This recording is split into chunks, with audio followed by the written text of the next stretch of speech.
अस्सलाम वालेकुम वरहमतुल्लाहि वबरकातुहू। तो वीवर्स, हमारा एक्सीडेंट हो गया। अब्दुल कुद्दूस के सर पर चोट कैसे लगी और अब्दुल कुद्दूस को फैसलाबाद के अलाइड हॉस्पिटल में दाखिल करवाया गया, क्या टेस्ट करवाए गए और क्या मुश्किलात का हमें सामना करना पड़ा, ये सब इस वीडियो में शेयर करने वाली हूँ। आपके सवालों के जवाब देने की कोशिश कर रही हूँ, इसलिए वीडियो को आपने बिल्कुल स्किप नहीं करना है। और जो न्यू व्यूवर्स हैं जिन्होंने अभी तक चैनल को सब्सक्राइब नहीं किया है, वो चैनल को सब्सक्राइब कर लें ताकि हमारी वीडियो का नोटिफिकेशन आपको आसानी से मिलता रहे। तो व्यूवर्स, आज पार्ट 3 आपके साथ शेयर करूँगी। तो व्यूवर्स, अब्दुल कुद्दूस, पिछली वीडियो में मैंने आपको बताया था कि अब्दुल कुद्दूस के जो मुंह में चोट लगी थी वो अल्लाह अल्लाह करके हॉस्पिटल में गए, दाखिल हुआ तो ठीक हो गई। और जब हम वापस आए उसके कुछ दिन बाद हम दोबारा जब मेडिसिन लेने गए तो साहिवाल से हम वापस आ रहे थे फैसलाबाद की तरफ जब हम वापस आ रहे थे तो आधे से ज़्यादा जो हमने सफ़र कर लिया था। तो रास्ते में सड़क के दरमियान में काफ़ी सारी ईंटें पड़ी थी, एक साइड पे लकड़ियों की रेहड़ी थी और एक साइड पे बस आ रही थी। तो हम बाइक पे थे, इसलिए हम कोई टर्न नहीं ले सकते थे। तो बस ख़ुद को मतलब पता नहीं चला कि नीचे वो ईंटें असल में रेहड़ी के साथ उन्होंने रखी हुई थी और शाम का टाइम था, अंधेरा भी था, तो वो ईंटें हमें नज़र नहीं आई थी। तो बाइक जो हमारा था वो ईंटों के अंदर लगा, जिसकी वजह से हमारा बहुत ही ख़तरनाक एक्सीडेंट हो गया। हम बस से तो बच गए, लेकिन वो जो लकड़ियों वाली रेहड़ी थी उसने हमें काफ़ी ज़्यादा ज़ख्मी इतना कर दिया कि बस हम घर तो पहुंच गए, लेकिन अब्दुल कुद्दूस के सर में काफ़ी ज़्यादा चोटें लग गई, ख़राशी वगैरह आ गई। लेकिन रात का अंधेरा था तो इतना वो पता चल नहीं रहा था गाँव में। लेकिन जब सुबह हुई तो अब्दुल कुद्दूस के वो नीले सारे जिस्म पे जहाँ पे लकड़ियाँ लगी थी, चोट तो मुझे भी लगी थी, लेकिन यहाँ पर अब्दुल कुद्दूस की बात की जा रही है। अब्दुल कुद्दूस को काफ़ी ज़्यादा मुंह पर नीले धब्बे और सर पर भी वो ब्लीडिंग की, उसकी वो चोट और गहरा ज़ख़म था।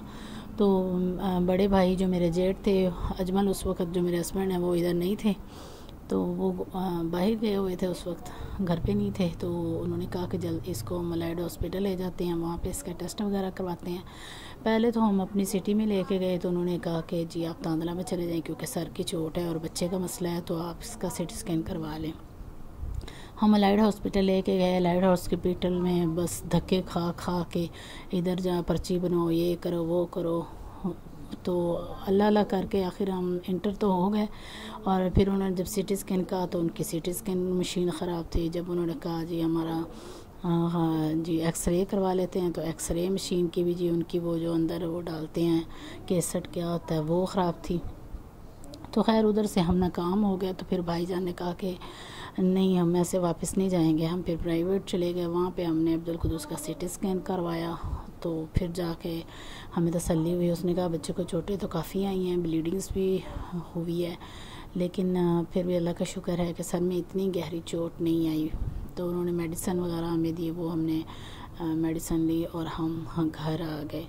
और इस चोट को ठीक होते होते भी महीना 1.5 महीना लग गया। तो बड़ी मुश्किल से उसके बाद तो मैं और भी केयरफुल हो गई कि मैंने इसको बिल्कुल भी अकेले ना छोड़ना। मैंने बस डांट खा लेनी, कुछ भी कर लेना, मैंने कहना इसको नहीं अकेले छोड़ना कि कहीं ऐसा ना हो ये गिर जाए, फिर इसको कोई मसला बन जाए। नुकीली चीज़ें दूर रखनी इससे मैंने, और इसकी डाइट का भी ख्याल रखना। तो अल्लाह करके वो वक़्त गुज़र गया। बहुत ही आजमाइश वाला वक़्त था। बताती हूँ जब मैं, तो फिर मेरे रोंगटे खड़े हो जाते हैं और मुझे दोबारा से वो सब कुछ याद आ जाता है, क्योंकि ये उस वक़्त की बात है जब अब्दुल कुद्दूस 1.5 साल के करीब था। तो बहुत सारे उसके बाद भी फिर जिस्म पे, घुटनों पे, कोहनियों पे नीले जो धब्बे थे वो उसके बनते रहते थे, जिनकी वजह से फिर वो सो नहीं सकता था। दिन में तो फिर भी ये इधर उधर ध्यान मतलब बच्चों को हो जाता था, लेकिन जब रात होती है तो इन बच्चों की जो पेन है, दर्दें हैं, वो स्टार्ट हो जाती हैं और रात को तो फिर अक्सर ही जागना ही पड़ता है। यूँ समझ लें कि महीने में जो 20 दिन हैं वो जागते हैं इनके साथ, और 10 दिन जो है ना वो फिर सोते हैं। बस आप लोग दुआ किया करें कि अल्लाह ताला इनको सेहत तंदुरुस्ती दे। नेक्स्ट वीडियो में मैं आपके साथ पार्ट 4, बहुत ही इम्पोर्टेंट पार्ट है अब्दुल कुद्दूस का, कि उसकी टांग जो है वो कैसे ख़राब हुई और कैसे चिल्ड्रन हॉस्पिटल में 1 महीने के लिए वो एडमिट रहा और वहाँ पे उसके साथ क्या क्या मामला आता है, ये सब मैं आपके साथ शेयर करूँगी। तब तक के लिए अल्लाह हाफिज़। अपनी दुआ में बहुत याद रखिएगा और न्यू व्यूअर्स चैनल को सब्सक्राइब कर लें, साथ में दिए घंटी के निशान को प्रेस कर लें।